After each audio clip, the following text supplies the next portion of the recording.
राजनपुर के सैलाब मुतासरीन ताहाल हुकूमती इमदाद के मुंतजिर हैं। घरों और इलाके में बदस्तूर सैलाबी पानी मौजूद है। इलाका मकीनों को खुराक की कमी का सामना है। मजीद जानते हैं कमर सिराज से।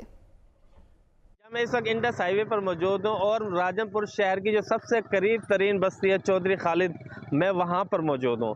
ये बस्ती जो दर्जनों घर जहाँ पर थे इस वक्त पानी की नज़र हो चुके हैं और यहाँ पे तमाम जो पुख्ता घर थे तमाम की तमाम पानी की नज़र हो चुके हैं। यहाँ पर तकरीबन इस वक्त भी 4 से 5 फुट पानी जो है घरों में ठहरा हुआ है और ये लोग अपनी मदद आपके तहत महफूज मकामात की तरफ पहुँच भी रहे हैं और अपने घरों की तरफ वापस भी आ रहे हैं, क्योंकि इन लोगों का कहना है कि हम इंडस हाईवे के बिल्कुल करीब बैठे हुए हैं तो हमें इधर उधर से जाने में हमें कोई ऐसा मसला नहीं है। लेकिन सबसे बड़ा जो हमें मसला हो रहा है वो खुश्क राशन का या खुराक का मसला हो रहा है जो हम तक नहीं पहुंच पा रही है। हज़रात जो उन तक पहुंचने की कोशिश कर रहे हैं वो भी नहीं पहुंच पा रहे हैं क्योंकि उनके पास कोई कश्ती का इंतजाम नहीं है, क्योंकि वहां पर 6 से 7 फुट 8 फुट तक पानी ठहरा हुआ है। इस वक्त जो इमारतें हैं वो बहुत सीधा होने तक पहुंची हुई हैं। अगर ये इमारतें गिरती हैं तो यहाँ की जितनी भी आबादी जो घरों में मैसूर हुई है वो मौत का शिकार हो सकती है। जी।